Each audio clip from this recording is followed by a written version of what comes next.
This week's top stories. BICSc and CSSA launched the Future of Cleaning initiative. The British Institute of Cleaning Science and the Cleaning and Support Services Association will embark on a new study on the impact of technology in the cleaning sector. The initiative will examine the impact of machinery, IoT sensors, robotics, and data collectors on the actual process of cleaning.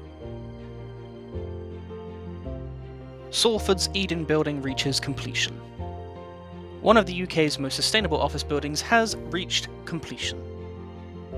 Eden, a 12-storey office building in Salford, also features Europe's largest living wall, covering over 36,000 square feet of the building with over 350,000 plants. British Council for Offices publishes new research agenda. The British Council for Offices has unveiled its new research agenda with a vision for the office as a sustainable part of the built environment. The briefing note outlines a turbulent landscape for the office sector, citing the current environment crisis and changes in the attitudes to work following the pandemic.